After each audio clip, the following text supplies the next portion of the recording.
up to speed, up to speed, up to speed. Live from the apocalypse, silent as the day your fucking album died. This is State of the Game. I am Dano, and I'll tell you one thing. They're not making any AI that look like me. A couple years. Ain't no husky Jewish AI out there. Nope. There's some startup that's got ideas. They got ideas about Think about that. Think about that and how there's no husky Jewish AI. And I'll tell you, and you know, run that by your sociological framework. So I am here, and I am lucky always to be here, as beloved as I am.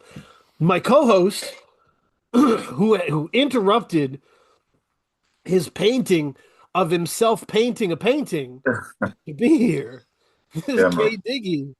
Thank you for painting it. We're at it. We're at it again. We're getting near 300. You know what I mean? Nice. Yeah. That's fucking crazy. We just keep doing this shit. That's all you gotta do, man. Keep doing that shit. So we are here today, with two people in pursuit of the perfect rap song. You know what I'm saying? Mm-hmm. We're talking about we're talking about the Don Dada of $3 Pistol, right? Yep. They were, and his secret weapon. Look, we're talking about, like, somebody in the RMPP chat today was like, Disco Vietnam is so fucking underrated. I concur. And you know what I said? I said, but that's Zilla shit. That's my man. That's how Zilla builds rosters, buddy.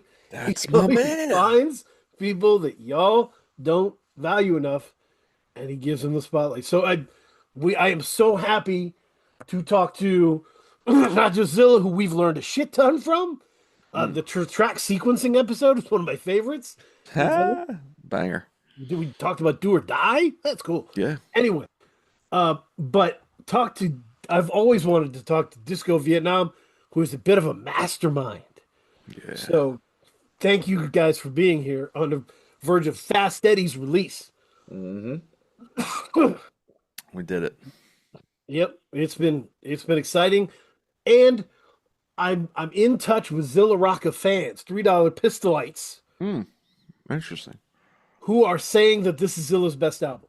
Oh, that's great to hear from folks. We appreciate that. Yep. Thank you. I know it's early in the reaction cycle, but you actually did have a release cycle with this. You did the mixtape to support it, Easy Street mixtape. Yep. Chong Wizard blends. Mm-hmm. And you really just moved this thing and teased this thing for a while. Yeah. Why did you do it that way? That's a great question. I felt like the way my calendar was hitting for the label this year, I was like, man, me and Barry take a pretty long time to get to where we think like the record is done. So we started this record probably like late 2022, early 2023. By the time the beginning of this year rolled around, I was like, all right, well, I told Barry, so we could drop in the fall, because I always like to drop in the fall because my birthday's in the fall. So it's always good for me. Like every year, I can always look back, like, oh, when I turned 40, I dropped this record. When I was 30, like I always know what that is, right? It's like a personal marker for me. So I was like, we'll drop in the fall, so we'll have time to kind of tweak things and sit with it. I said, I'll find artwork. We'll kind of map out the singles. And that was the plan. So we did like the first single, Bourbon General's theme with Prem. We put that out, I think probably like in June or something. And in between that, I was like listening to Jay-Z, the S. Carter collection mixtape. I was just be at the gym listening to that. And I was like, man, I remember listening to this, and I had the CD that had like the sneakers, the Reeboks. And I remember like how pumped that got me for the Black Album. And like I play that more than the Black Album in present day. Like Black Album got a ton of burn, all the remixes. But I liked how he would always let you know like he was doing this tape and flexing on people But at the end, he's like, the Black album coming soon. You got to cop it. Like he was really making it a thing, and he never did a mixtape again. Mhm. So I was like, okay, that would be fun if I just actually did a mixtape as well to kind of build up even more anticipation, right outside like singles for the record. And it was honestly like from Shrapnel. Like once I heard their Shrapnel records in advance, I was like, oh, and I was like, people are gonna like this. And once I saw people go crazy for the Shrapnel records, like sight unseen and unheard, I was like, oh, there is an appetite to put out more stuff right now, right? Because I'm always leery of that. Like, I don't want to give people burned out, you know? Like, I'm very, very leery of listener fatigue, um, because it's not COVID anymore. You know what I mean? Like, people are traveling, taking trips, and spending money other ways, and shit. They're not like just sitting home all day, just listening to music. So I'm like, all right, I don't want to overstay my welcome here, but Right. let me just try this mixtape out. And everybody I was telling about, they were like, "Oh my God, like yes, I want to do it. I want to hear it. I want to get involved." Everyone was just like really pumped about it. I was like, "Okay," so that got me pumped up. So I knocked that out in like a month. And while that was happening, me and Barry, I was saying the same thing. I'm like, "All right, a new wrinkle. I'll have a mixtape, and then we'll kind of churn out like the next wave of singles after the mixtape, because all over the mixtape, I'm saying Fast Eddie's coming soon." Mhm. So that was like the plan, was beginning of the year was to give us time to give the record all of its all the like attention and detail it needed. And then during that time, Barry was like, "Oh no, we got to make a couple more songs." So like even during that period, if back in January I was like, "Yeah, we're dropping in March," then like 50s and hundreds wouldn't exist, Right. and No Jack Require wouldn't exist. Those were too late Ooh, okay. creations, and that was Barry's point of view of being like, yeah, I think we're good, but actually no, we need two more. So during that period, we were able to do those records and add them. And Def C was on 50s and hundreds because I just got him on a mixtape.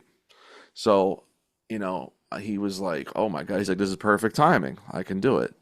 Or else, but if I would have asked him, later, it wouldn't have worked. So all these things just kind of came together pretty easily, and so that was like how it all kind of. A lot of it was planned, but then a lot of it was just kind of like, "Fuck it, let's just try this too. Let's just put this in the mix and see how." So I think it worked out pretty well, if I say so myself.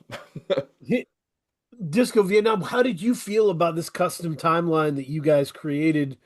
Did it make sense for you? Were you like, did it make, did it match how you would like to do things? Yeah, for sure. I mean, I always want as much time as possible to make sure that I'm happy with it, Hmm. that Zilla's happy with it. Hmm. And the only way we're going to be happy with it is if it sounds the way we want it to sound and we give it the time that it needs to get done. Yep. So you guys, so it's interesting because I like the approach where, so you felt like you had, so Fast Eddie was complete at the end of last year, you were saying? Is that kind of the It's just timeline? about, yeah. I think like Okay. initially recording, yeah, like vocals were done. So they were Um, done. So you felt like you had, like you could deliver, you had like a good idea of when you could deliver the final product. Yeah. Correct, right. So then we just had to go like through the mixing and mastering with his brother Kenny Schwartz, who did Vegas Vic. So Kenny mixed and mastered Vegas Vic, um, and we were really excited to work with him again. And so he has his process of what he does, and these dudes were like in his barn in Texas, like together mixing and mastering the record. And so like it's a really cool thing. It's not like we just bounce out some MP3s over a weekend. Like, okay, I guess we're done. Like Right. there's a lot more that goes into it, and I think having that time that they dedicated with each other, like, hey, we're gonna do it on this day. We're gonna spend time with it. I was getting updates like from Texas Yeah. as it was happening about how we were sounding, what was going on. I was like, okay, cool. Whereas like if we didn't, like I've learned when you work with so many producers, like all producers have their own process, and some producers, like when I work with Griff moves pretty quickly, but then Griff will take a lot of time with post production. Andrew's the same way. Andrew just gets out of the way, but then when you're done and you hand it in, Andrew all of a sudden will change a lot of stuff, and then he will work with the engineer a lot as a producer in post production. Small pros takes a long time as well when it comes to like the end stage of a record. So on the rapper side of the thing, you're like, okay, well, I'm finished. I'm just kind of sitting around. Right. How am I going to fill my time until the record drops? Whereas with this one, it's like I already knew. I beginning of the year was like, I think if it's January, I'll fill up the calendar for us to drop like September, October, November-ish around that time. So that we knew, okay, we have like 8-9 months to play with this. And that was perfect. Like that's exactly what the record needed. Yeah. Yeah, that makes sense. The I mean it's Disco Vietnam's vision is so strong that I think of Vegas Vic as a Disco Vietnam produced album, even though it's not. Right.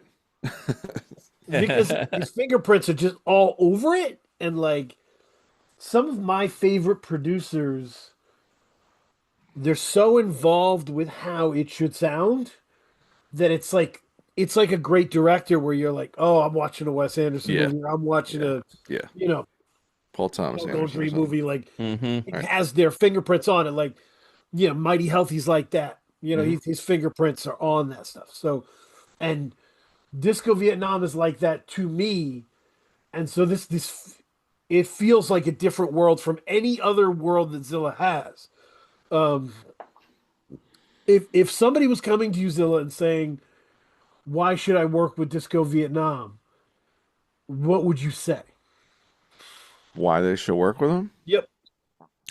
I'm blushing already. I would just say like it's there's a real focused dedication that he has that is like very unflinching. It's like a military approach, okay? It's a military approach in that when you work with people that were in the military, like they're going to push you. Okay? Like in a corporate setting or whatever, right? They're going to push you, they're going to be really direct with you. They're going to tell you like, yo, this isn't good. Okay? But at the same time, like they're going to be your biggest cheerleader, and then they're going to circle the wagons and protect you, and they'll stand up for you at any time, right? So it's like there's a push-pull nature to it, and so like I've dealt with a few folks that like he can't work with them. Okay, it's not going to work out. Right. And I would love for those things to happen, but they can't work with that type shit, and that's okay. Right. So he and I have been friends, I don't know, for like 15 years or something, and we've hung out in person a bunch, like even before we were making records. So I don't sit there and like I like to have, because I do so much. Sometimes it's good to sit back, like, okay, now you direct this, like you tell me what we should do next with this, because I have ideas, and ultimately like my name's gonna be on the front, and I'm gonna like have this in a catalog, but like I want you to be very hands-on and vocal. Are you up to that challenge? And some people would just be like, yeah, like cool, like we're just pals, like whatever, like whatever you want, man. And these scenarios when we work together, I'm like, nah, like I'm just gonna roll with what I trust your judgment above all, and I'm okay with hearing things I want to hear and things that I don't want to hear. Like I'm okay with that, So like that's. You gotta walk into it knowing that shit. And if you can't handle that, like that's okay. But if you can, he is dedicated to like real band shit. Like we service the songs. Right. Right. So we've made other songs that I think are really cool, and he'll be like, nah, I don't think so. Nope. I'll be like, oh, okay. Well, I guess that's not on the record. And he was it sounds like he protects the standard of the work. There you go. That's what it is. Yes. So it's a very, you don't get that in rap, like I don't think that happens because producers are like on to the next beat, the next project, the next placement, right? Yeah. The next collaboration, which is like a hangout session, and it's fun and that's great. And like how do you just tell someone from a producer point of view, because we're not in the same room all the time, like we did some sessions together in person between like Dove's spot and my spot in Philly, but like most of the time producers are just like emailing shit and they just want to get the look. So like it's hard for them to be like, hey man, actually do that again. I Right, don't, right, right. I don't like that. So when you come from like I came up, I learned how to do studio work recording bands, right? I came up in that world on top of rap. And like that was the olden days of like you're in a session in a studio.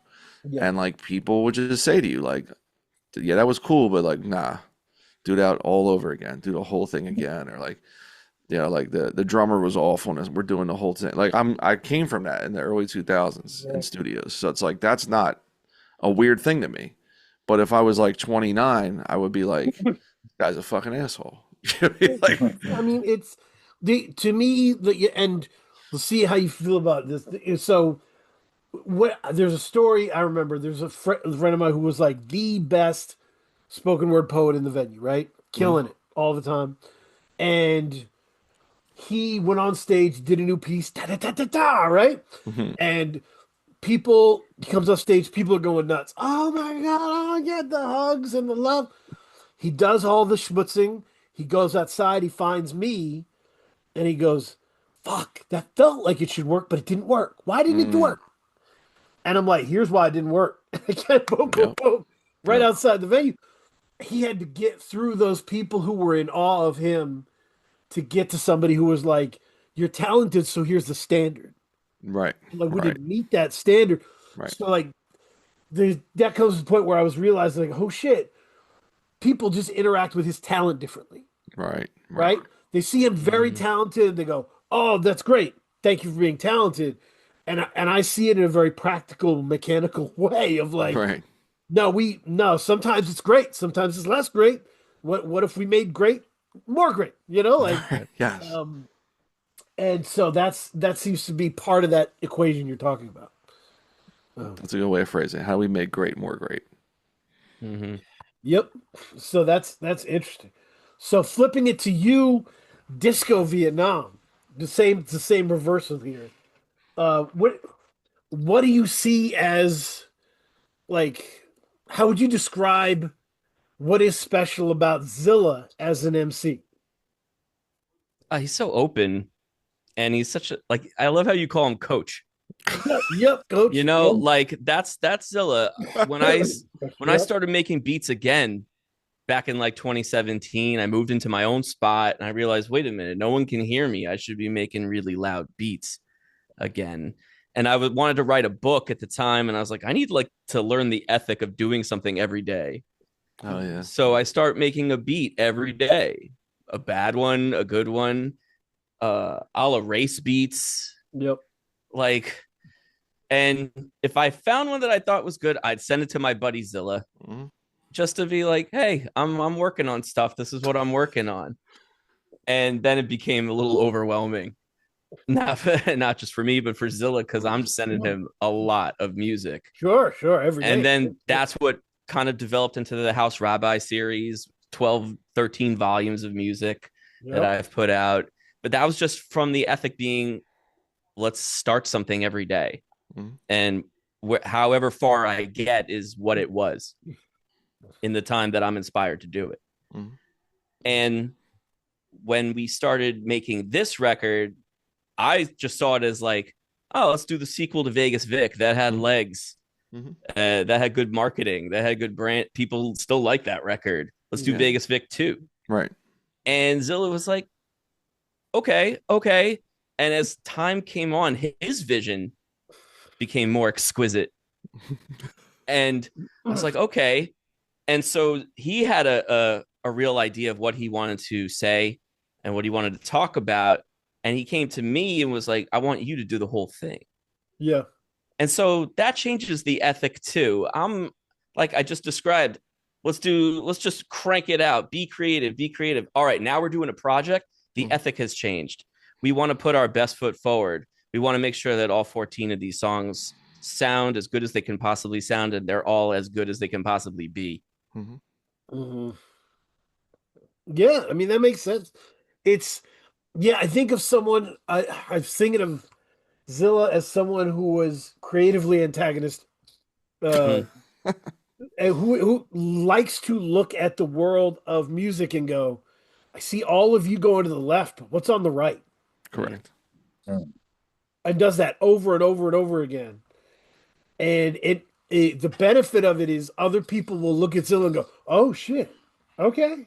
Like, I didn't know I could do that. Like, and it becomes fun. It has to be that way. I had like multiple conversations over the past weekend about that topic where I was like, from me as a solo artist and then me pushing a label, I'm like, I don't have the backwoods fan base, even though I've been on a bunch of backwoods records and I'm friends with a lot of people at backwoods, and would love to do a record on backwoods. That'd be awesome.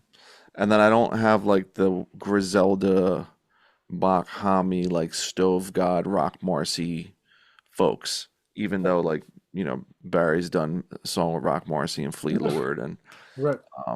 we have like a lot of mutuals in that like New York scene that are really cool. So it's like for me, I'm like, okay, I'm putting out a Sleeping Dogs record, I'm putting out a Rich Jones record, I'm putting out my records, like what I'm putting out a Dumb High record from 2010.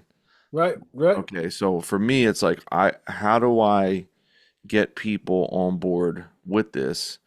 Because even when I did like a verse for the Shrapnel record this year, which with Raffi, like people were going crazy about my feature. And I was like, well, that's awesome, but like I don't have any Raffi beats.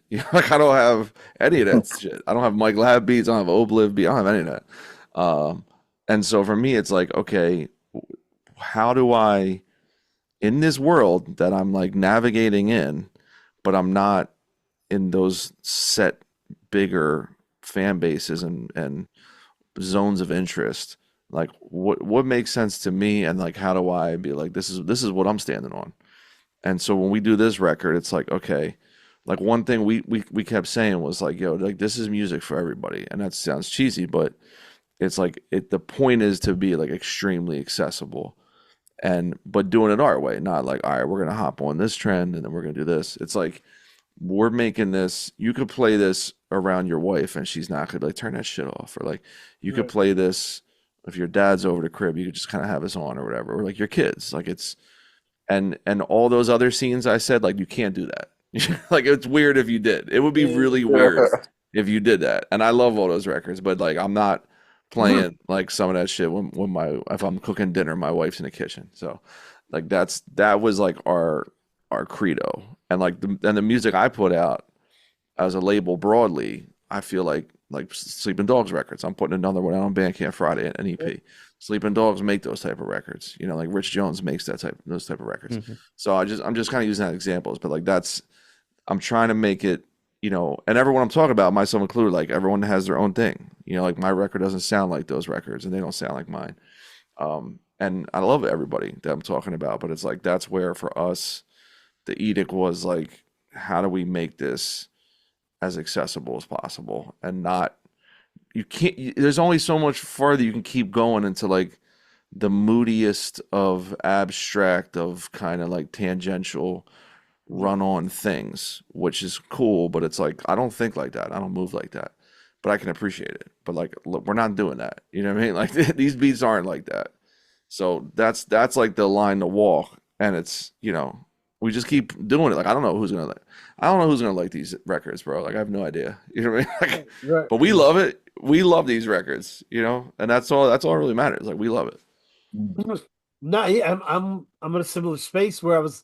One of the reasons I stopped being a backpacker was because I couldn't promise to them that I would only listen to backpack music. Right.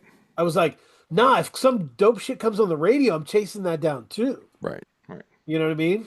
Yeah. I don't need this to just be in this scene. And like, I remember Dad Bod was talking about it once, and Nate was like, were those backpack years a waste? Like, think about all those people we were. Yeah, I remember that. We were yelling for and saying that were fantastic, and they had like 2 good albums and flamed out. Right. All the shit on the radio was really good. We were ignoring it. But like Barry and I will text more about like Oasis. Right. Like we're not being like, oh, did you hear the new such? I'll be like, yo, did you see that new Oasis thing? Like that's just. Again, we're not in that space of trying to make that kind of record. Like we'll talk about Coldplay more than we'll talk about like Conway the Machine or something. You know what I mean? Like, because we're melody guys. Like that's where it all starts for both of us. Like I remember when Griff started working with Alaska, Yep. and I've known Griff longer than everybody in this whole space. Griff's like my first rap friend. I'm still cool with to this day. And when I heard Griff with Alaska, I was like, oh, I get it. Makes me understand Griff, and they're punk guys. Yep. So like they have a very real punk sensibility together. And when I was first hanging with like working with Griff, I was always like, this guy's cool, but there's like way too much distortion on his beats. But like if you're into punk, that makes sense. And I was not into punk. Right. You know what I'm saying? So when I'm with Barry, it's like, yo, we're melody dudes. Yeah, that makes We're like brightness dudes. Like those are the things that excite us. Like when I did the record with Andrew a few years back, Don't Wait for Me to Leave, same vibe. You know what I mean? Like all melody and warmth. You know. But then when I get back with Griff on Stack and Chips, I was like, yo, I want like some cool kids like mixtape shit. I want some Chicago mixtape shit for this record. Like I want big drums, break beats, synths. Like, and he can do that. You know what I mean? So it's like. And with Chong, it's like Chong can do a little bit of everything. Where Chong wants like orchestration, he wants soul loops, he wants to bring in musicians. Like Chong wants to be like an orchestrator kind of guy. Like he wants to do all these things. And then back to working with this record, it's like, yo, let's get the sounds that just make you feel really good right away. Like not a lot of thought behind it. Like let's just go with it, and then we'll kind of take it from there later. That makes sense. No, because like I remember listening to Televangel early on, and his mixes just fucked me up. Like I couldn't understand it, and it was like the sounds are so murky and hazy, and it was like it was attached to this kind of the album that Kay recently listened to, Suicide, right? There's a lot of that in Televangel's production and mastering, but like. Disco Vietnam is going to give you the kind of song the whole bar can sing to, can sing the hook on. Neil Diamond ass. Yeah. Yeah. That's dope. That comes from my my background in my band. Like when I came home from college in 2004, started a band with my brother, Disco Vietnam, and we made so much music. We had so many rehearsals and so many times where we would fuck up and have to do something again. And then we got to go in the studio and have those experiences. Melody is the only thing. Right. It's the only thing to us. And meaningful melodies. Like you said, the whole bar can sing or it's accessible, but like that, like there's nothing telling you not to listen to it. Right. There's nothing. You start reading something and a person can stop reading. Yeah. You start listening to something, a person can stop listening. I want someone to listen to the whole thing. And so I've always put a premium on melody and making sure that there's just nothing that I want it to be inviting. I don't know. I've never been a weirdo that kind of wants to challenge people in that way. I'll admit that. I don't care. I came up on just Oasis. Like there's rate. I think Oasis and Radiohead are just as good as each other. You know, I like that duality of having that thing. And I've been making beats as long as I've been in a band, and that's why I've always felt like it, even though I'm not in a band anymore with my brother like we used to be, I can still call what I'm working on Disco Vietnam. Yeah, man. Yeah. I mean, because the ethic's the same. No, it's true. It's the same, coming from the same place. And so there's a Brzezowski tweet that I often think of. Okay. So Brzezowski said, if you make a dense album, you have to respect the responsibility you now have to explain it. Right. You can't just drop a labyrinth on people and be like, figure it out. Right. Hope you get to level 50, you know? Yeah. You have to give them a map. Right. It's not a mystery box. Right. So I was thinking the inverse is probably true that if you're making an inviting album, you have to accept that some people are going to get critically stuck on the surface of it. Mm, And they're never going to get to the emotional depth of the album, right? right. As inviting as Fast Eddie is, Mhm. this is an album with real shit going on. Right. And some people may not get to that Mm. because they're on that surface, and I guess you guys just have to accept that and hope they get there eventually, maybe, Right. or be happy with where you are. Yeah, like I can't help but come from a place of earnestness. Like when I was younger, like me and Alaska were talking about this. When we were younger guys, and he's has way more accolades and everything than me, right? And that's my dude. But we were in different spaces, different ages, different scenes. We were doing the same thing.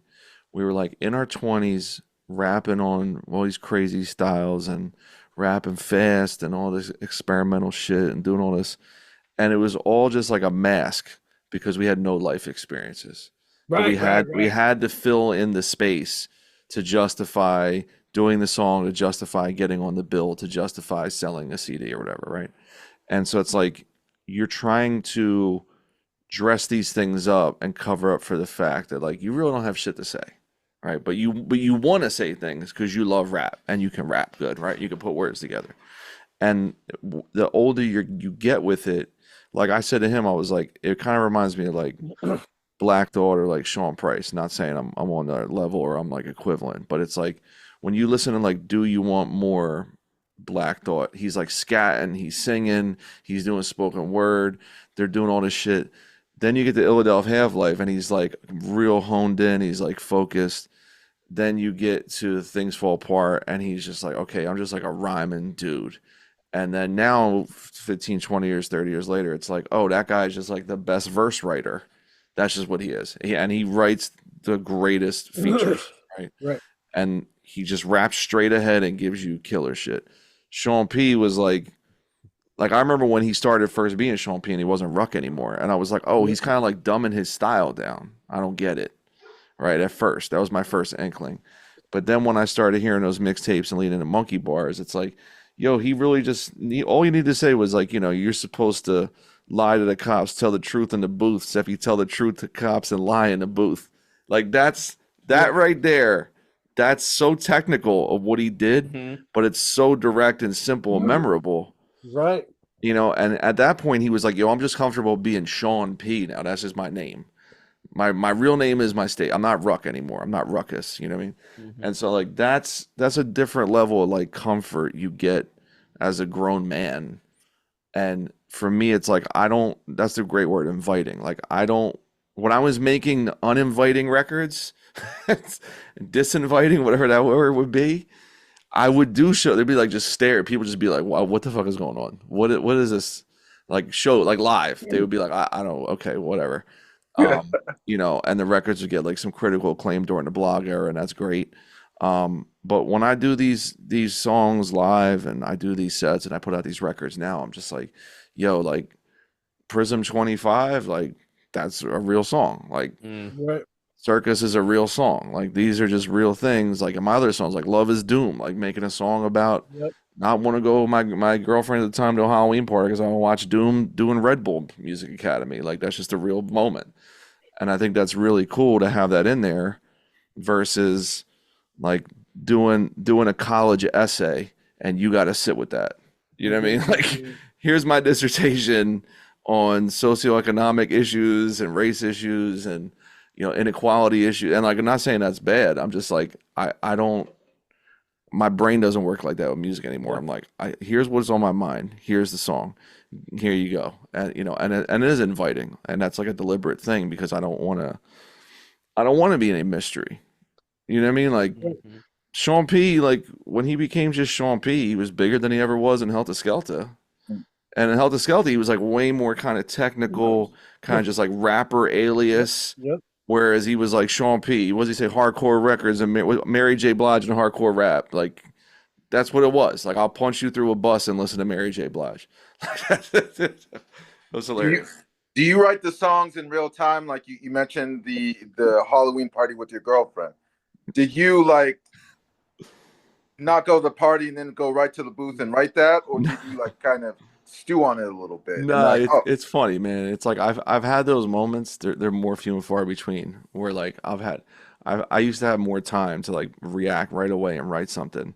But it really boils down to like the beats kind of like casting a line and you don't know what the fuck's gonna come out. Like when you're in a lake, you can get an old boot or like a 10-pound fish. You don't know, right?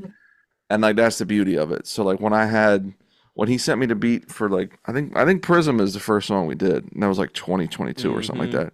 And I was literally just driving down. Because I still live in South Philly.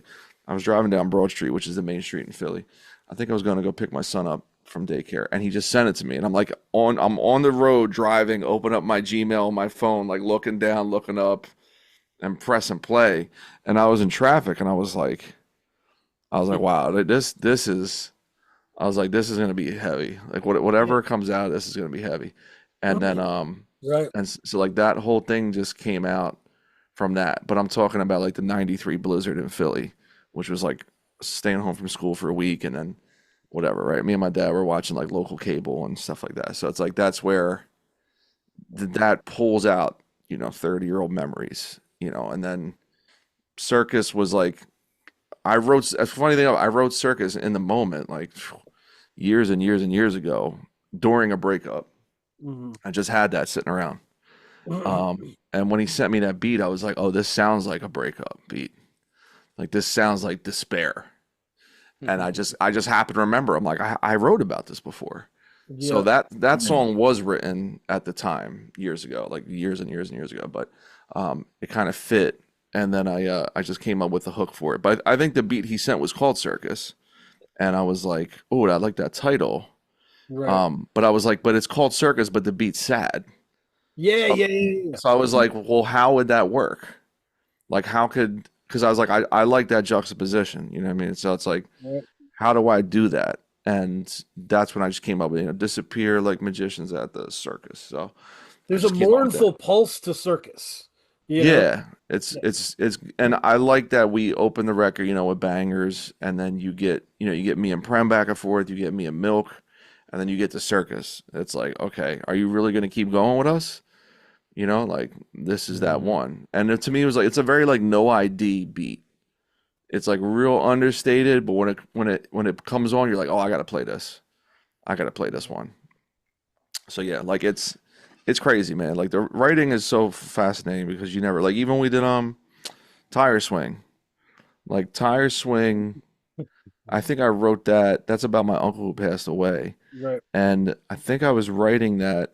We originally were writing that. I was writing that for a song he was doing with Def C, called Shiva.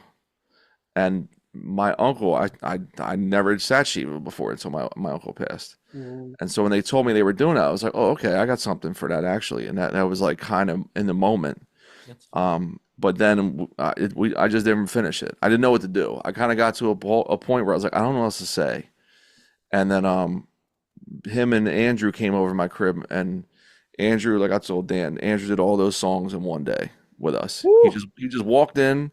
He just had verses. He had hooks. Never heard those beats in his life. Crazy. And just kind of gave us the extra juice at the end of the record. So it was like, okay, how do we?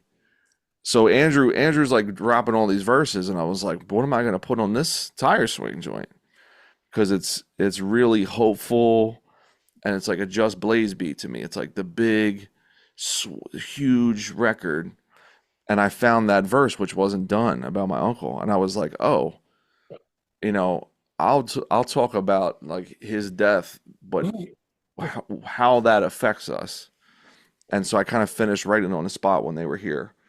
And then I did that one. So that one was kind of like in between. But like for the most part, like most of the songs I do, the writing is it'll just pull things I haven't thought about at all for a long time. And it's interesting like how that happens, where some people will be like, oh, this happened to me today. I write about this today. This happened to me 4 hours ago. I'm going to make a song. I don't know. I'm not good at that.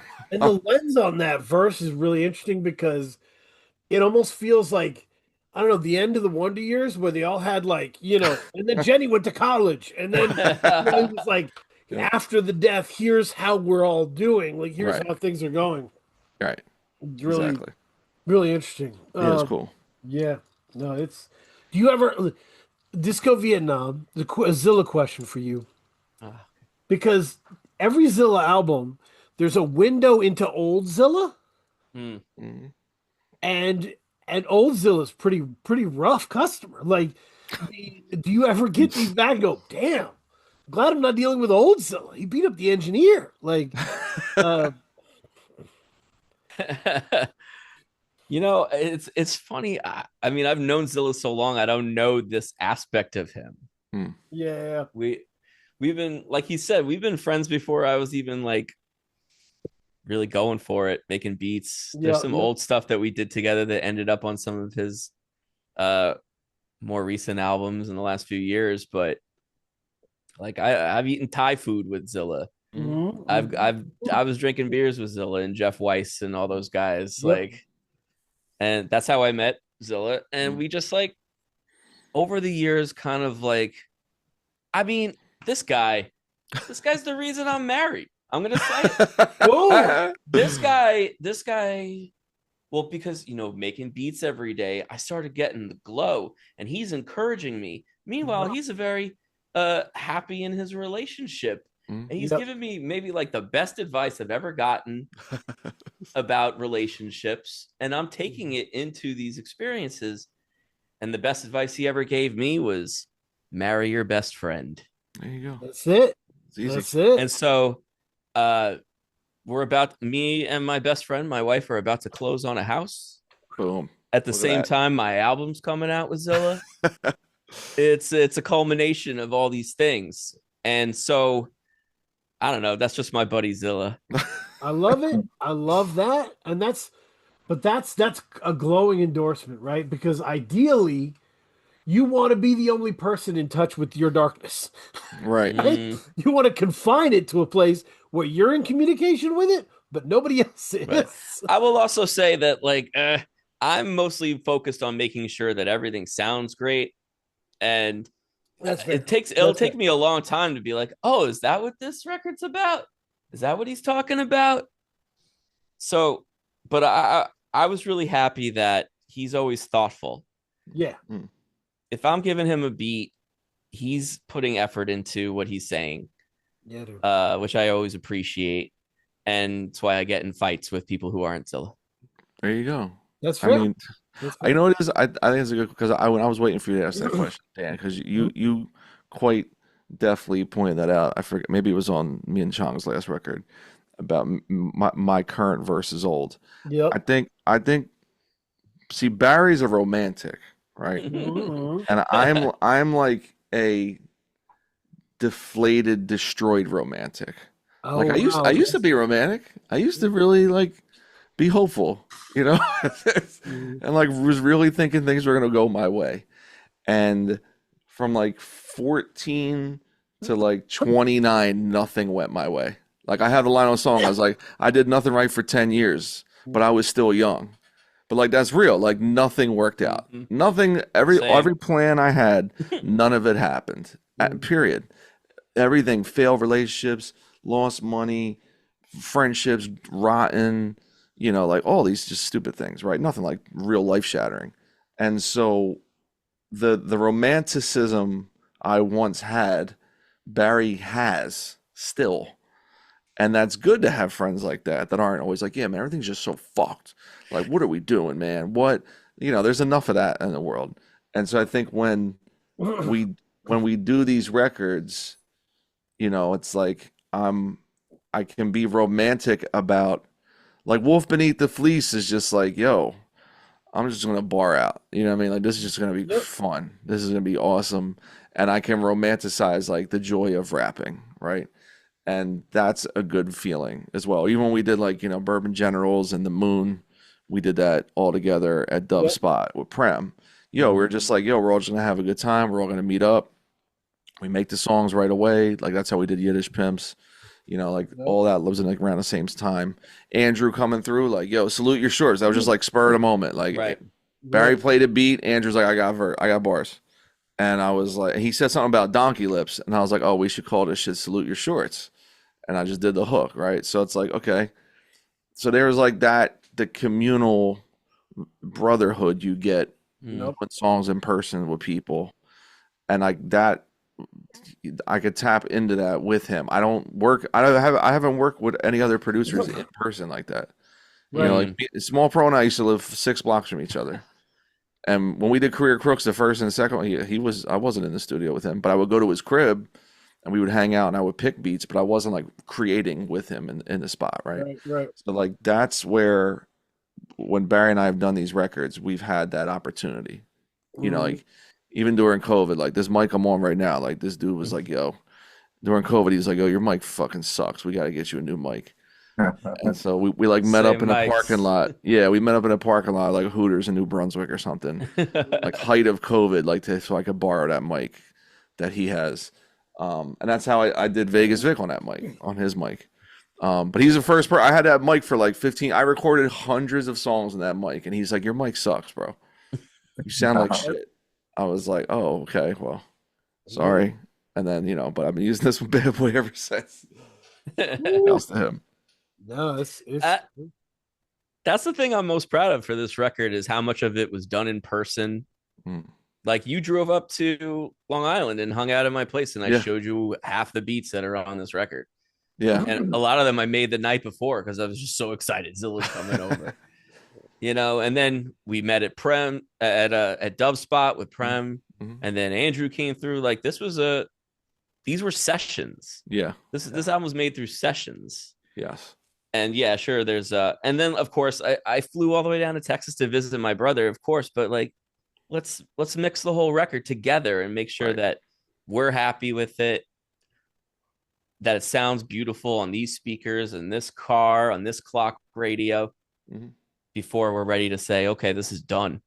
It's a lot of care. See, that's you know, I don't put music out enough to just be cavalier about it. Right. It's shouts to Cavalier though. Shouts to Cav. Shouts to child actor. So Kay, you know that I'm an overthinker, right? So I was listening. You no way. No, I don't think so, dog. Take that back. I mean, people like it now because I do this, but it's always been there. So I was sitting with Fast Eddie for a long time, and I was like, what does it mean? What is it? What is it? What is the theme? That's your skill, right? You know, how do I explain it? So there's one song that taught me what this album is. And it's Grand Closing. Woo, banger. Grand Closing. I just kept coming back to it, you know, and I was like, the perfect little organ beat. Milk is incredible on this. Shouts to Milk. It's my guy. The hook is that perfect, like it says something, it's about something, but it's also succinct and satisfying. And I was like, oh, this is just a perfect little song. Like, and I was like, oh, that's really what this is. This is like Fast Eddie is the chase for the perfect album, perfect song. It's trying to make this as good as it can possibly be. That's pretty awesome. Like, you know what that reminds me of, you talking about that? Remember, you ever hear that? It's like Large Pro and Nas song. Yep. I think it's called like One on One. It's just like a real simple Rhodes beat, and then they both just do a verse. And that's the song. Yep. And you just play it because that's it. It's just like a little interlude, a little thing between the vocals. Two guys that have a good style together. I think that might have been like the first Milk feature I got. I think we did that after I put out the Fish. I got him on that record. You know, and he's been on a million songs, and we've hung out in person, and we've done a lot of shit together since. But I think that was the first one. But I think I'm pretty sure I wrote most of that verse driving to Long Island. I was in the car, and it was over a totally different beat you had. But I had most of that in my head driving to Long Island, and I was like, "Oh, I'm gonna have this one for something." and then like I went back later and kind of I filled it in. But yeah, like that's a cool joint. Like I don't know why I was like some of the references. I was like, yo, no one's talking about like your heroes are police like Sting and Stuart Copeland. I'm like, Stuart no one's talking Copeland, about. yeah, that Like, was no one's saying that, you know what I mean? Or like I've been around the park and seen all like Dusty Baker. Like no one's talking about Dusty Baker. But I was like, you know what, man, I'm gonna do it. I'm gonna put it right in here. There you go. Yeah. So shouts to Real Late, Peter Rosenberg. They played that one. Oh, that's dope. That's Yeah. dope. Yeah, very exciting. Kay, what did was there any songs on this where you were like, "Oh, this is kind of the heart of this album and what it means"? Yeah, I mean, I thought Circus and Seen a Lot. Ooh. For me, because it felt like there was like a tonal shift starting at Circus. So that's when the album started kind of really picking up for me. Mm, Oh, I think it was Circus. I really enjoyed Circus. that's Kay great, is man. always in run mode. You know, You get 5, Yeah. 6, 7, right? Circus, Seen a Lot, Prism. You get that. It's like you're still eating chocolate, but it's dark chocolate now. You know? Yeah, yeah. Yeah. That's a cool way to say it. Yeah, the Seen a Lot. He sent me that. Sometimes you get beats from producers and you're like, my only job is like not to fuck this up. This beat is like too crazy. And so I had it and I was like, I don't even know what to do with this. I was like, it's too dope. It's like it's too good. You know what I mean? It's like when you're like a family function or whatever, and there's like a smoking hot chick there, and you're like, I'm not in a bar, so I could just like talk to her because it's my cousin's friend, and like we're all just like Oh, hanging okay. out. All right. You know what I All mean? But right. it's like you're like, but like the stakes are much lower, but I still gotta make this happen. So Yep. like when he sent me that Seam a Lot beat, I was just like, man, there's a lot of ways to go with this. And I remember I was listening to like Lost Boys or something, and Mr. Cheek saying, I seen a lot come, I seen a lot go, I seen a lot break, I seen a lot blow, yo. And I was just like I was like listening to Lost Boys a lot, that Legal Drug Money record. It's like really underrated. And I was like, ooh, that would kind of go right there. And I was like, but what's the song about? And I was just like, I don't care. I was like, that's a song where I was like, the hook will be catchy, but the verses don't have to be about it. Like it's not a concept. It's just like stream of conscious bars. Because I think when the last time I was here, we talked about that, like how you format songs and like how you think about songwriting. And so like I'm always really when I do records, I'm really conscious about like where do things go? What is the contrast? What is the star of this beat? What is the star of the song? How do I hit this? Like so like Circus, to go back to Kay's highlight, same thing. It was like I was like, okay, that the intro and outro hook, like, are you in over your head or right where you want to be? I was like, okay. I'm like, that's kind of like hook one. I was like, that has to bookend the song. It's got to start with that. And then we get the story, and then there's like the hook inside of the story, like disappear like magicians at the circus. So I was like, okay, like that. So it's kind of a shorter song, but there's so many parts that it feels really full. And so like I always think about like the mechanics of the song, like what's going on and where should stuff go. You know what I mean? So even when we did like No Jacket Required, that was like 11th hour edition. And that one has like multiple hooks in it. You know what I mean? Like it's like Call Zilly probably in the studio, Phil Collins in the background. And then I do like the Kid and Play shit, the gang ain't with it, quit it, just forget it because I'm moving on, like that, all that stuff. Yep. Yeah. And even like friggin' Seen a Lot where I'm like at the end I do like the I be me, you be you, we be we, what it do. Right. Like that shit is at the end. Yeah. So it's like another little hook at the end. Derek Coleman. Yeah, Derek Coleman, like, that was just like some freestyle. So yeah, it's No, cool like to think about on an album like Easy Street. When I did that, I'm like, yo, we're just barring out, right? We're just picking beats we love, kind of pay homage to those songs and those verses. We'll just bang them out. That's fun. You don't have to put a lot of effort in that besides just like writing crazy shit. But when it comes to records, it's like, and that's where Barry's good. He understands. We don't talk about that. Like there's no discussion. Like he understands, again, coming from like a band perspective, a songwriting perspective, a melody perspective. Like, oh, okay, I get what this is. I don't need to. We don't have to figure this out together. Like he doesn't. It's one thing he doesn't really push me back on. is hooks. Right. Nice. I kind of let you just handle the rapping, Right. and Right. you know, because I have the utmost faith. Yeah, you got to. If anything, if you know sorry. someone is working with you and is great at what they do, you got to step out of their way at some point and just let them Yeah. do it. I mean, Zilla sent me a song over one of my beats, and it was awesome, and everything he was spitting was great. The only thing I didn't like about the song was my beat. Yeah. Like, I liked it when I made it, but if I don't know, it's not a banger.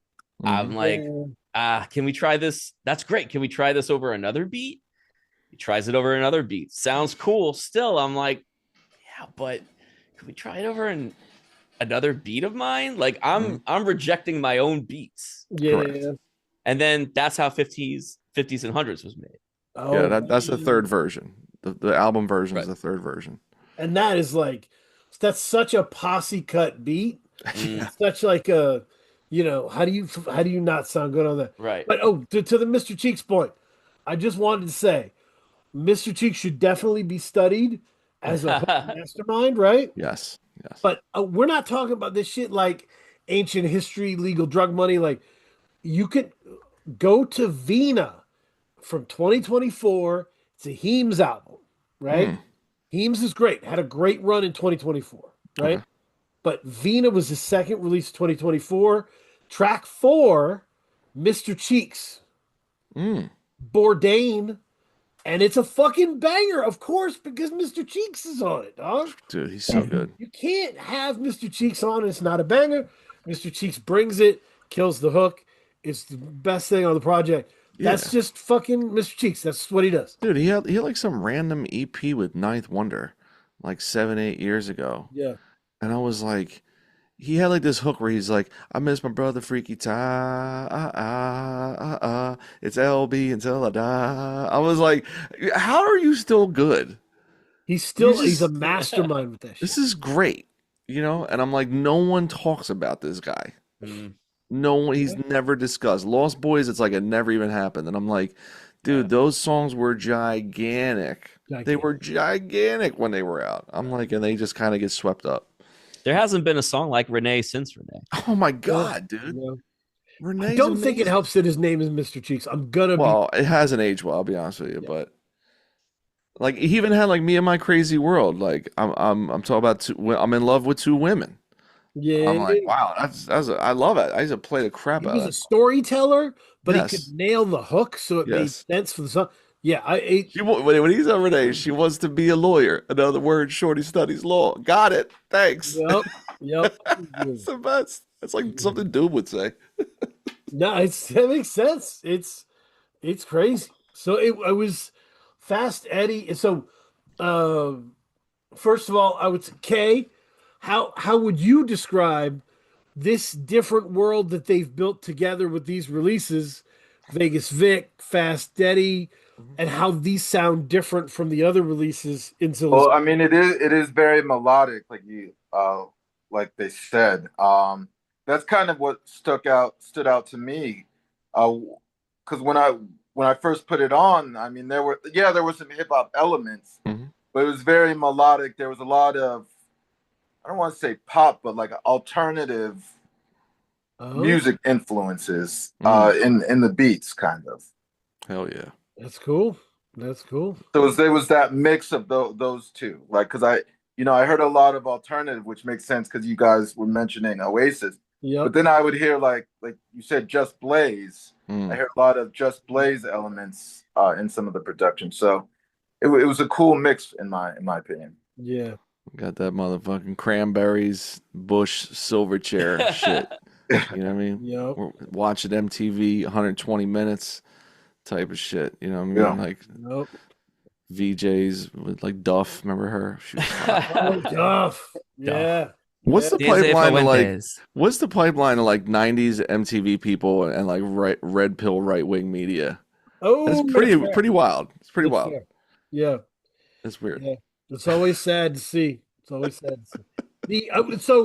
yeah, and to me, like, it's interesting because you're right, Kay. It's almost like because back when we were growing up, and it was the Duffy era, right? It was the VJ's era. It did feel like MTV was split into like neighborhoods. Yeah. Right? Like there was the Yo MTV Raps neighborhood, Mm-hmm. and there was the the other neighborhood. Headbangers Ball. Ricky Eventually, Ratman. it left and went to VH1, right? It was Yeah. Sarah McLachlan and shit like that. Yeah. So, but it felt like segregated neighborhoods, and it's almost like Fast Eddie integrates that shit, It's a community. where it's like, oh, it's 50s and 100s, and Yep. there's fucking, tunnel type shit, and there's, all these different kinds of songs, I think we grew up listening broadly. Right. We were Yes. encouraged to listen to all types of music. That's when I knew I had to get out of the writing game, because I was meeting kids who only listened to rap. And I'm like, that's cool, but like, there's a lot of other music. Yeah. Listen to more jazz. There it is. Hashtag. Hashtag listen to more jazz. Yeah, the inventor right here. And That's I really came to that spot, where I was like, I was writing all these things for Free Music Empire before we did the show, and I was like, fuck, like this soul album is my favorite shit right now, right? Like, what am I gonna do? Am I gonna pretend it's not and write about fucking Napoleon the Legend or whatever? Like, what am I gonna do? And I was like, no, this is my shit. This is my sandbox. I'm gonna fucking write about what I want. So we've just done whatever we wanted. yeah, your guys, both of your non-rap recommendations, I tend to play those a lot. Yep. After all these years, like you'll recommend like Cleo Soul or whoever, and or like some newer like jazz funk shit. I'll be like, ooh, or like some older ones. I'll be like, ooh, and I always just add one or two of those songs to a playlist and rock with it.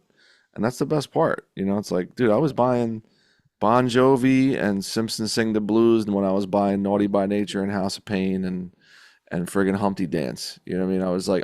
I was buying Tony Bennett Stepping Out with My Lady CD, all right? When I was buying the motherfucking 36 Chambers. You know what I mean? One of my fucking favorite moments of this year was there was a question, the mailbag episode. We'll never do a mailbag episode, Kay. We've done a bunch. But you guys are doing a mailbag episode. I sent a question that was, what was your favorite non-rap albums of the year? Zilla's first pick is Valerie June, and it's my favorite song on the Valerie June that he plays. It's a banger. And I'm like, let's fucking go. That sounds crazy. Yeah, that joint's crazy. Yeah, but anyway, I was still fascinating. So, Kay, in terms of runs, I know this is going to be weird to keep going to the end. 12, 13, 14 is fucking invincible, bro. Bang. It's invincible. Bang. That's pretty good. So what's that? 50s? What? He's at hundreds. The hardest part. Hardest part, man. Yo, let me tell you something about hardest part. So Barry came through, and then we went out to eat. We hung out here. He stayed over, and then I hit up Andrew, and I was like, "Yo," I said, "Why don't you come by?" And this is before Andrew. Again, everybody moved. Andrew lives in the UK now, but he was still here, and I was like, "Yo, you gotta come through." He was like, "All right." So we're playing every beat that Barry played, Andrew rapped on, but when he played the hardest part, I was like, "Man, this beat is like so cinematic. It's like Small Pro-ish, where it feels like it's from a very vivid scene in a movie or something." Right. And Andrew had these bars written about the light in the panic room won't turn out. I'm like, what?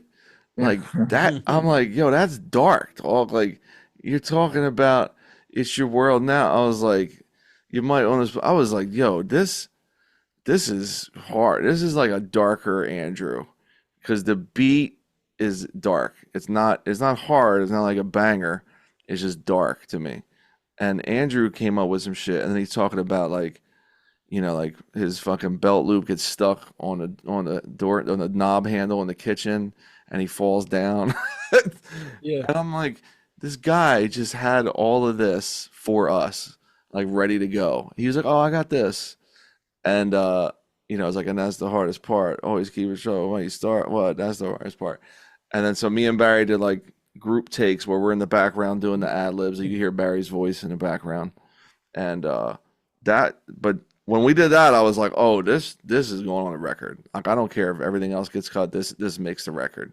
Right. And, yeah, that the only one we didn't do in person was a tunnel type. Andrew originally did that on his own, and then I think when he came back here, I think he might like redid it or something. But that was he done that. But I think Barry made that beat for Andrew. Mhm. That's Yeah, I one think of my favorite songs on Tunnel this. Type's cool. It's so crazy. Yeah, and maybe that's the only thing I would give myself credit for in the Andrew discussion verse, Ha. like helping him beat with the public, was warning everyone time after time. This is not as cute as you think it is. There's real fucking darkness here. A lot of Y'all get darkness, yeah. ready. The fifth listen, you're gonna be like, God damn, you know. Yes. And I started to see it trickle in. Andrew be saying some sad shit, like Yeah, like Tire Swing where he was like, I thought about dying or maybe just retiring, and I'm like, and that beat is like, again, hallelujah. Like it's, you know what I mean? It's like some guy, and here's Andrew, like, I thought about dying or maybe just retiring. Yeah. I was like, man, but that's the contrast. Like the beat's real pretty and big, and Andrew's really dark. Yeah, Tunnel Type is one of my favorite songs. I told Andrew once, I get pissed off when people say he's got a beautiful voice. Mhm. So I'm like, he doesn't. He has a blues voice. Yeah, good He has a call. fucking blues voice. That's a good His call. voice sounds like untucking your shirt after like fucking, 12 hours of work. You know? It's Loosening the tie and the top Yeah, button of the right. dress Oh, shirt. fuck. You gotta You do know? that. That's Uh, We big. made Tunnel Type by talking about Sparkle Horse. You ever hear of the band Sparkle Horse? yes. Yes. Like Mark Yes. Linkus, like Yeah. it's a sad story unto Yeah. itself. But like some of the melodic ideas that we talked about, I was like, yeah, I kind of see this as like a Sparkle Horse kind of thing. And he was like, all right, and he came up with the hook like Mhm. right there and sent me the verse. And later I was like, this got to go on something. Mhm. And I show it to Zilla, and he's got another verse for it. Yeah. I was like, all right to this. Yeah. It's like Sparkle Wars again. Like that's very sad music with like extreme melodic. Like Tariq, Infinity Knives, huge Sparkle Horse fan. Mm-hmm. Like I remember when I hung out with them for the first time, they played something. I was like, you said the same thing. I'm like, you ever hear Sparkle Horse? This reminds me of that. And Tariq was like, he's one of my favorites. Oh my God. You know Sparkle Horse? I was like, yeah, I went to college and it was like a law.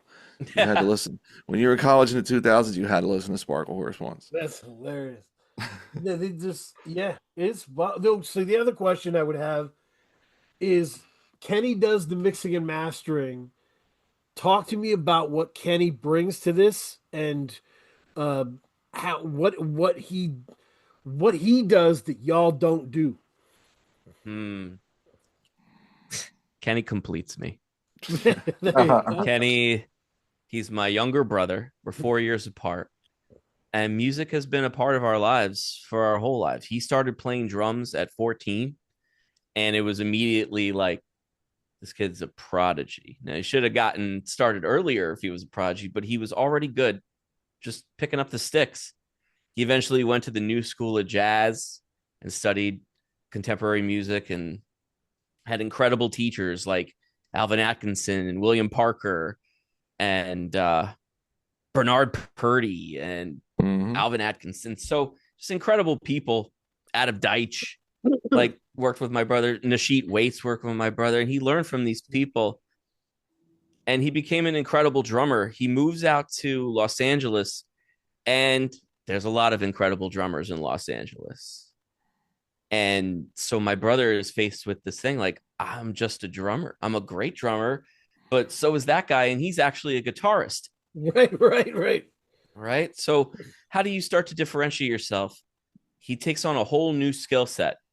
He and our old friend John Graber, he becomes like an apprentice to this guy, and John's able to teach him all about recording engineering and mixing engineering and mastering engineering and microphones and reverbs and plugins and all these things. And now my brother has a whole new world. I am kind of illiterate when it comes to equipment I don't have a drum machine. I don't have a sampler. I'm just making everything in the DAW in my workstation. And I'm patient enough to do the annoying things that other people just hit a button and it does. I don't do recording sessions for vocals. I don't know how to operate Logic and make it sound. I don't know how to do these things. I need my brother to be the other thing and be strong where I'm weak. And so to make a whole record with Zilla, well, I gotta have my brother mix the whole thing, especially if I want to be happy with it. You know, and I'm not getting paid for this unless we turn a profit. The only payment I get is that I get to be happy with it. And so to sit next to my brother in Texas with the speakers right there and go walk over to the bass trap, see how it feels over there. Yeah. And add instrumentation. You know, you like Grand Closing? We added that bass. We added all the pianos at the end. And we made songwriting decisions that we thought would be best and rolled the dice that Zilla would say, yeah, that was the right decision. And to shape it all and say, okay, we're happy with this. We're happy to present this to Zilla and say, okay, where can we go from here? This feels good. This feels like a good place to say these songs are mixed. Now we can change levels how you want a little bit. And then once we've done that, version 3, we're done. That's the album that you're listening to. Beautiful. Right. Yeah. And yeah, I had no choice because I don't know how to do the other stuff. That makes but Kenny and I have been a partnership for 25 years. Sure. Making music together. And so we have the same ideas. I can communicate with him even though I don't know what I'm doing. I just say, can you make that more chocolate?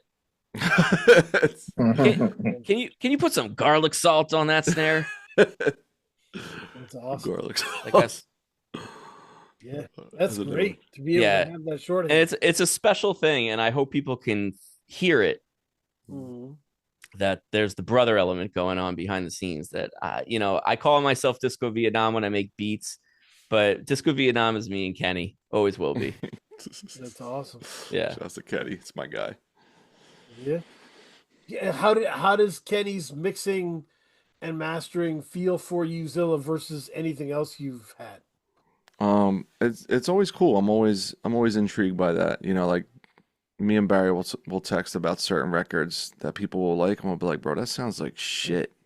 Like people's ears are suspect out because ripping MP3s off YouTube and then rapping on it and then like bouncing that out right away and putting it out. I'm like, that's cool, but man, it's unlistenable. I can't deal with it. Like I just, it's crazy when you listen to older rap and you're like, wow, this sounds so much better than a lot of these new records. Like it's just, there was just like actual engineers being paid who that was their only job, and you know, they're using outdated equipment and they could make it bounce and sing. So I think with Kenny, it's like he has, like I said to him, I was like, yo, I need a master for digital and CD and a master for vinyl. And he was like, oh, I don't know. Well, what does that entail? So I'm like kind of giving him the lowdown. And so he had never done like a straight vinyl mix and master already to like think about that versus a digital. And so I was like, okay. So once I got the test presses back and I listened to it, I'm like, yeah, that sounds good. And so he's like when I work with like C Money Burns is really good at making like lush, smoothed out stuff like stay that way. That's really dope. Kenny's good at making sure like each song there's one element of production that's like the standout part. So on certain songs it's the drums, certain songs it might be the piano, right. Certain songs it might be the bass line, right? And like that's what a real musical person thinks. Like I used to say as a small pro, I'm like, yo, small pro would send you beats and everything is pushed to the front. Like all the sounds, the snare is loud, the drums loud, the samples loud, the hi-hats loud. And I'm like, there's got to be a story here. Like everything. So like he did. What's that one joint he did for Elucid? Like it's on Save Yourself. I'm blanking now. I think it's like no agenda or something, or no pretender. I forget what it's called. But I had that beat first, and I heard it on Elucid's record, and I was like, oh, like I said, Smalls. I'm like, wow, that beat does not sound like your beat. And he's like, yeah, Willie Green shifted around the stems and put the sample up here and then everything else down. Whereas my version, everything was at the top, right? And like so, Smalls now he understands that more, like on his process as a producer. So Kenny knows how to do that, and Barry, when they're together, it's like they can have those discussions, right? Whereas on mine, I'm a rapper. I'm like, yo, I want the drums to be knocking. I want my voice to be higher up in the mix, right? But Barry, like we did Vegas Vic, Barry was the first one to be like, yo, your voice needs to be all the way in the front. Because like there's like when you listen to indie music, there's like this kind of like ethical purity of like, no, you know, like everything should be kind of lower. Like the vocals should be under. Like I remember like Fantastic, yeah, like LP, like Def Jokes, like Fantastic Damage. You can't hear his voice. I listen to the beats are like here and his voice is like way down. I hated that shit. Right, and that's like a very like indie, like what's that dude Steve Albini? Like that's like his thought. Where I'm like, I don't agree with that at all, dude. Like that doesn't make any sense. Like this is rap. Like we should be the stars. So when I work with Kenny, like a lot of that you don't have to explain. Yeah. To Barry's point, like he's had a lot of journeys in his life as a musician and now as a recording, mixing, and mastering engineer, and understanding like where things should fit. And you know, like even my vocals, like even on Grand Closing, like Milk doesn't sound like that on other people's records. You know what I mean? Like the way his vocals sit, it doesn't sound like that. So Kenny has like really cool instincts and knows how to follow through. And it's like, I'm all about it, man. I like it. I like making stuff. My stuff always sounds like big and professional and clean, you know? So there you go. That's awesome. Yeah, that makes sense. Kay, do you have any other questions? No. I have one more question. Okay. This is a fun deal. Okay. We have been obsessed the last few shows. We did a great show about it, about fun music, the fun, like, because 2025 has had a lot of really good fun music in it. And we would be calling it the fun bucket, right? Because like it's a bucket of music that isn't going to get the same critical acclaim, right? Kind of analysis, right? Yeah, by the way, that's one of the reasons Drake lost to Kendrick. Right. Yes. Kendrick's fans know how to analyze music. They know how to make YouTube videos where they map it out. Right. And Drake's fans don't know how to do that. They just don't have to, right? No, there's not a lot to analyze with. Right. Well, right. And even if there were, they're not in it for that. That's not why they came to the party. Yeah, like me and Alaska were saying today, we were like Woods and Elucid are smart. Like they make smart music. Yep. And because they're smart and they make smart music, it lends itself to that type of dissection and review and video essay, and like people of a certain artistic level outside of rap can rock with that, right? Whereas like our record is like, yo, you know me, Dan. I'm always like, what would Nature do today if he was right? If he had these beats? Like, what would like AG do, or like Grand Puba, or like Lord Finesse or something? And so those guys aren't glossed through like Supreme Clientele, Ghostface or something, right? Or like Earl Sweatshirt or whoever. And I think like I'm okay with that. Like I'm okay being in the fun bucket because most people aren't making video essays about music. You see what I'm saying? Right. Most people are just so it's a silent majority in some sense. But yes, the fun bucket. I've actually started because of these conversations a fun bucket playlist on Tidal. Okay. Sharing my screen right now, people. Fun bucket. Look at these dudes. These goobers. This is Jokic and his brother. Yeah. What's the name of that? Figured that would be a good one. Goons. So we got Easy. Hell yeah. We got Keep It Grape Jumpin'. God, Grape God, Andrew Spinach. We got the Cool Kids. Yeah, record's crazy. wave generators, Mhm. Z loopers. You know, we're having a good time. I was gonna add a song from Fast Eddie to the Fun Bucket playlist. Mm-hmm. What are you feeling would be good? What would your recommendation I'll be? let Barry do that one. God, let me take a look. I think I can remember Add it to the what's fun. fun. I mean, definitely Bourbon Generals Ooh. with Prem. That was so much fun Mhm. to watch it happen. I thought that's how it would always be. I hate emailing beats, and I don't like working with people I've never met in real life. We'll never meet. Oh, I'm not on And title so yet. and so to be like in the place where, hey, there's Prem, there's Zilla, there's Dove, it's all happening right here, Mhm. Mhm. and to watch it happen and to shape it as it's happening, like that was the dream. I never wanted to make beats so I could email it to a guy I've never met. Right. That makes Yeah. sense. Bourbon Nah, Generals has been so I good. always want, because it was all about doing the sesh. That's how I got into this. Many years ago, I worked with this guy, Prophet, and we would book time at a studio out in Medford, and we'd drive and write the thing on the LIE. And this is where I got the thing of like pushing back on rappers, Mhm. because we're driving to the studio, he's rapping over the beat what he's written, and he gets to the third verse, and I was like, the third verse, that's awesome, make that the first verse and write two more verses.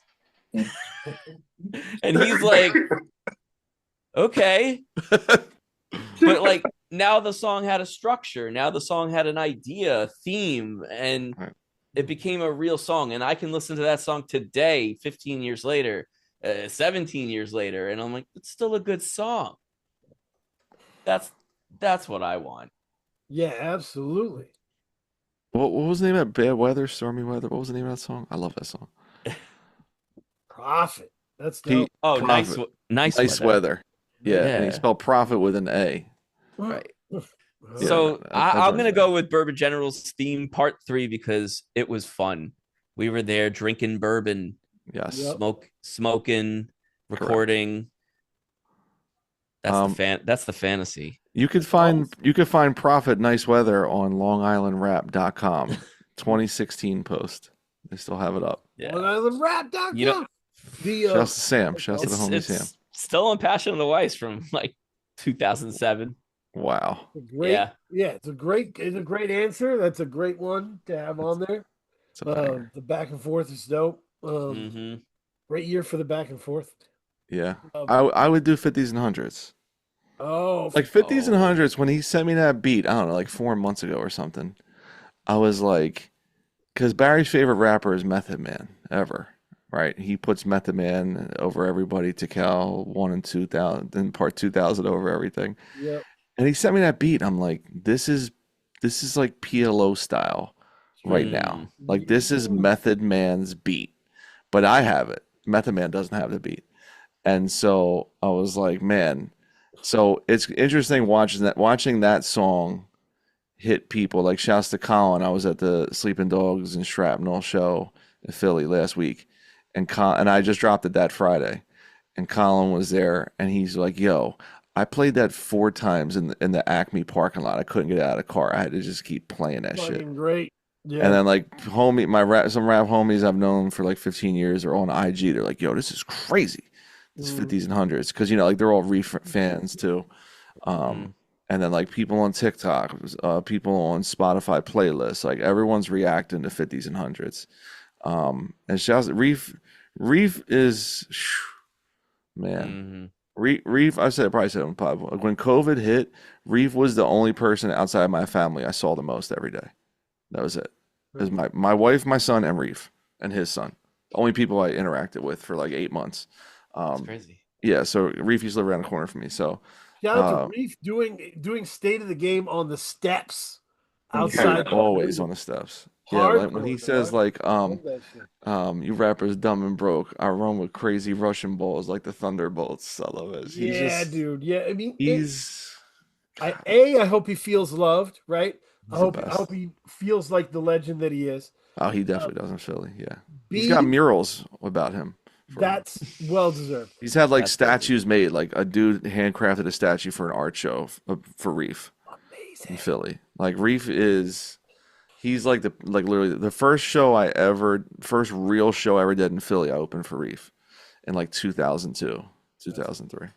So we But always the known each second other. part of this is how do we get Reef full on $3 pistol locked in? Oh man, I That would mean be amazing. he so when I put out the Dumb High record, the Jungle remastered, he's on like 4 songs on that, and he was living in a house around the corner from my old house at the time, living with Hodge, and then they did another record called Sirens on Snyder, which I'm hoping maybe I'll put that out as a remaster, anniversary. He has the song with Andrew on his record, the Right, album Closer. yeah. And then he was on Lilac Tomb on the second Sleeping Dogs album, Will We Ever Dance Again? So, he shouts us out on the single, all I need is my dog and my $3 pistol. So like again, Reef is just like he's like top 5 Philly rapper ever. And Sure. he and I have known each other for 20 years. And yeah, Reef's like very close knit, which is cool. Like he doesn't do things unless it's with people he's very close with, which is awesome. So I can approach him. I can ask him, dude. You're right. I've been wanting a Reef and Small Pro record for 10 years. It would just be a perfect situation because Yeah. there's so many, like a Reef and Disco Vietnam record sounds amazing. A Reef Yeah. and Andrew album sounds Yeah. amazing, right? You can go any direction with it. Yeah. And it, Reef, the thing with Reef is like Reef doesn't put out records every year, if you notice. no, Like totally. he definitely, number one, he hates the studio. He hates the studio. So he goes to rap and leave immediately. He's not hanging out. He's not doing 50 takes. Yep. He's like doing all his prep work and he walks in and he does it and he's gone. So he's not like living in there to crank out, 5 releases a year Yeah. at all. But his fan base holds him down. Like his off years, he still gets like 1 million streams on Spotify with no record out. Yeah, Yeah. no, he's a He's the legend coolest. with it. Yeah, so I just think it would be a safe place for him Yeah. to have good resources, and do his shit. But Well, that's Def C, shouts to Def C, who's on the record too, and it was like a dream come true for him to be on the record. I was excited to do that. I always love doing collabos that haven't happened yet. That's cool. But Def C and we might be doing a record at some point on the label this year, or coming up. But I don't know. We'll see. I love it. But like there have been discussions about that for certain. And yeah, Def C did again. He did 2 verses for me on a mixtape. He did his verse for me all within like a week and a half, 2 weeks. So he's the We man. talked And about that shit a long time ago, man. Of like, I was like, you should take $3 pistol and build it, and like give people a safe space to grow and expand and do what the fuck they want to do. And here we are. This is merchandise. I mean, this is like catalog number. Like I'm holding the vinyl. It's kind of weird, but this is catalog number 19, and I didn't start the official count until 2022. Yep. So it's 19 releases in 3 years. That's awesome. And I was $3 pistol like in 2010 when it was just me, So That's awesome. Started back then. So recommendation corner, K. Yeah. Boom, we got lots of good shit. That's so. First of all, I'm going to start by shouting out Mellow Music. So Mellow Music has the sale every year. Yeah, hell yeah. And I always use it as an example to dig into the history, grab some weird shit. And the one I've really been connecting to recently is Couleur de Grey by Uptown XO. Ooh, I love EXO. And I gotta I peep that love out. XO. XO is just he fits into that nature category of like, Yeah. this is just good ass rap by Yes. somebody who means what they're saying. Like it's dope. It's really good. The beats are really good. People who obviously you get Wale, popping in at the end. There's lots of good shit. It's just a really dope album. It's one of those hidden gems they have, so I would recommend that. Hell yeah. The other one, okay, we talk about seasons and albums having seasons. So this is a little bit of a story. I used to in Bandcamp be searching tags Ha. like Portland, Maine, Portland, Maine. And I wanted to find, is there anybody local who doesn't suck who I can rep? And I don't like the production here. I haven't in a while. But Mm. there's this guy named Phonics Hmm. who's from Portland. But he doesn't work with lots of people from Portland. He works with A1, who I don't know, I believe is from Boston. But his other great collaborators from Houston, this guy named Auntie Lily. Mm. And they haven't released something in like 6 years, but the last whew, the two they released one in 2017, one in 2019. I love those albums, so they're back. They released this album called All Good Things, and where like there's different types of boom bap, Mm. where it's like Yep. sometimes it's like that, like what Rock and Ka did was mutate the sounds to make it kind of like a haunted house. And then there's people who make it really just kind of sweet and beautiful, like Exile, right? Yep. Yes. Phonics is in that Exile bucket, and this fucking time, Ooh. it's full on Vince Giraldi, fucking Ooh. nuts boom bap, like it's a Christmas album, hip hop album. All What? Good Things, Auntie Lily, Phonics. Find that shit. I think it's like name your price right now. That's cool. But it's, dude, you press on that first two songs, you'll get what I'm saying. It is just really heavy into that Vince Giraldi style piano. Oh man. It started snowing here, and it was like Ooh. made sense. Oh, I am about to enter the Vince Guaraldi zone where I Yeah. just play the Peanuts soundtrack every single day. It's the And best. it's like, as I become an adult, what I realized about it, it's like a child's first introduction to jazz. Yes. And when you're a child and you don't know what jazz is, you're just like, but it's the Charlie Brown song. And it makes me feel like really warm and relaxed. And then as an adult, you're like, yo, I just want to hear the brush on the drums, like more than anything. Right. Like it is like healing music, dude. Straight up and Right, down. because it sounds like what we imagine in our mind's eye we would sound like if we just started playing the piano. Yeah, it's just like boom, boom. Now, when we actually start playing piano, it's awful. We sound awful.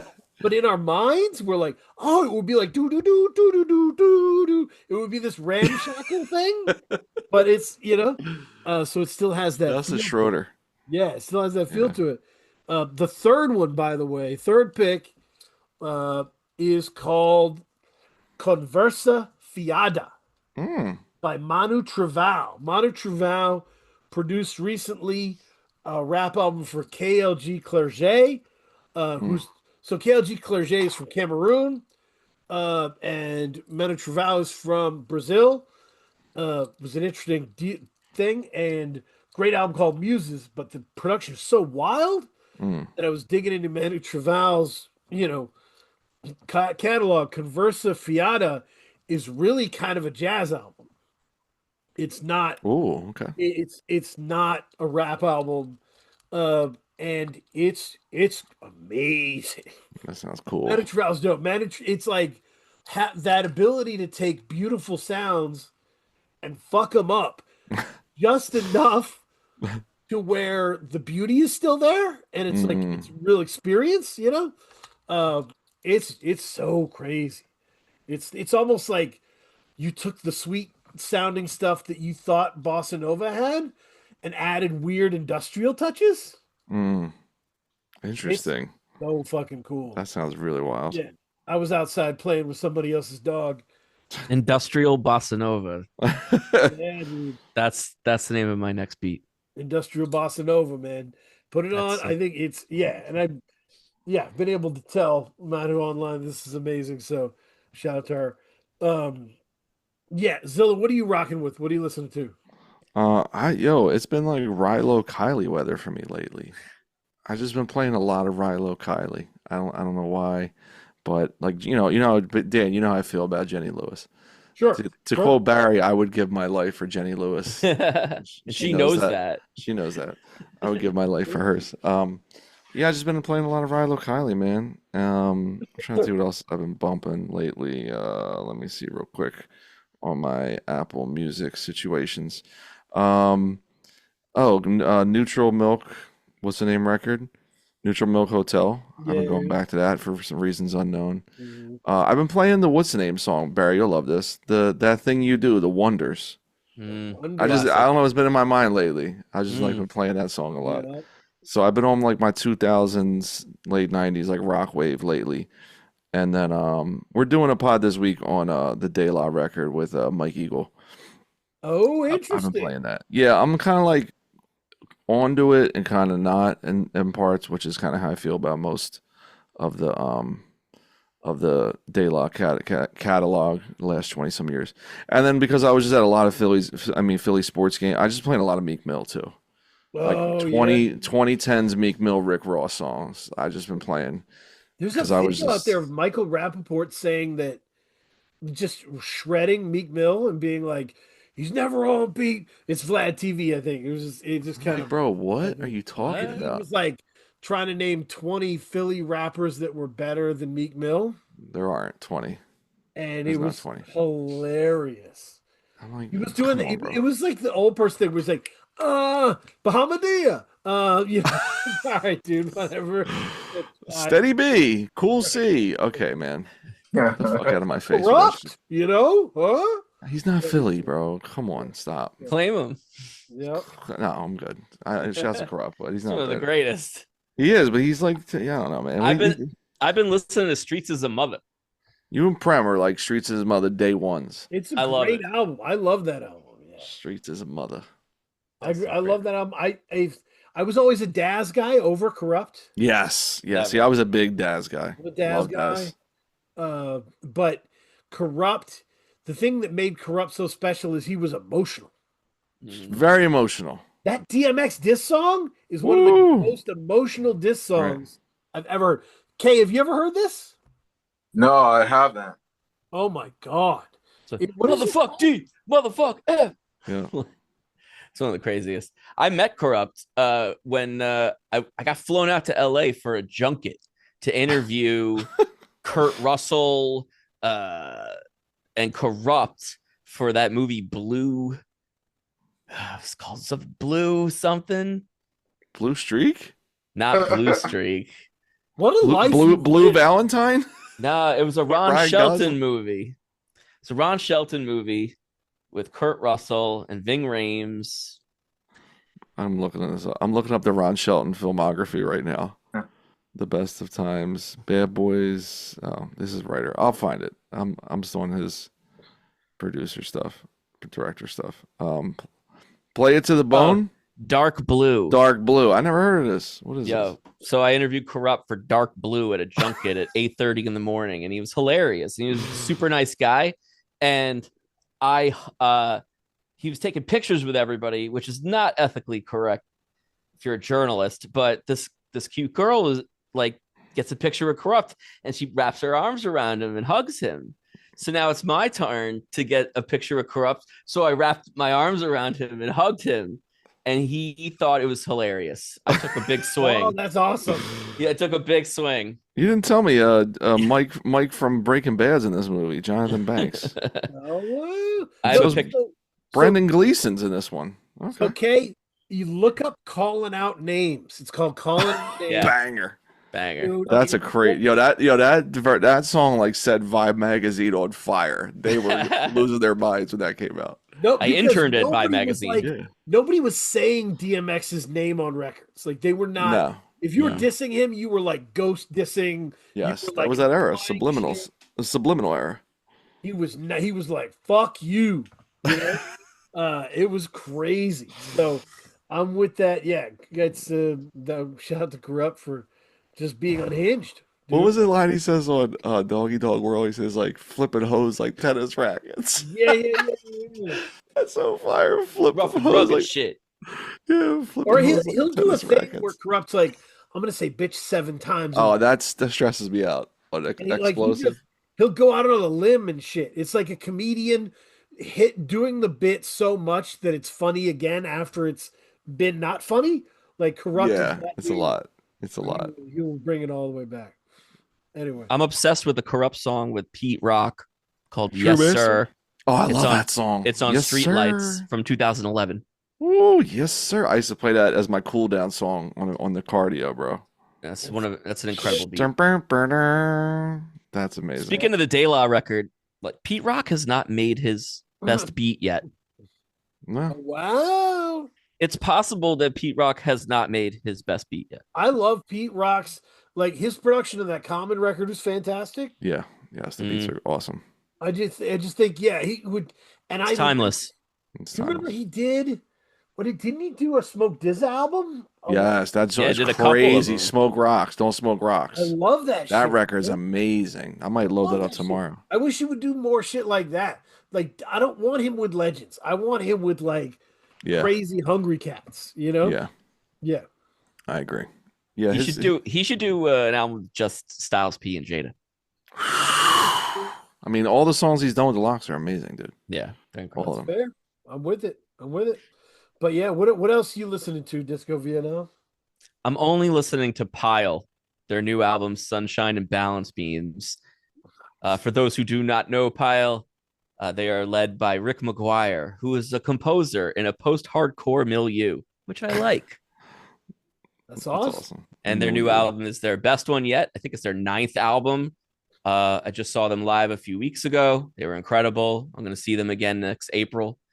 Anytime they come to town, I go see them. He's an incredible guitar player, an incredible composer, and they are loud as fuck. That's awesome, dude. Kay, you're my stat guy. Is that the first time milieu's been used on the show? Probably. Do the numbers. We got to figure out what is our milieu percentage in perhaps. I mean, that's awesome. That's good work by Disco Vietnam. Yeah. Yeah. Shout out to everybody booking incredible guests. I want to shout out just notes on the things. There's people who there's artists who never give interviews, and then they'll come out of the woodwork and be like, all right, I need to do some podcast interviews. Who should I go on? And people will jump in the comments and be like, Rap Music Plug Podcast, State of the Game, and they'll throw us in. Shout out to y'all, man. That's incredible to have some of these people coming our way and to be like, oh, this is great, you know? So keep our name in the streets, man. I appreciate that. Hell yeah, dude. Yeah. It's, appreciate everybody's, appreciation. And just, my wife is Batman and I'm Robin. What will tomorrow bring? What will tomorrow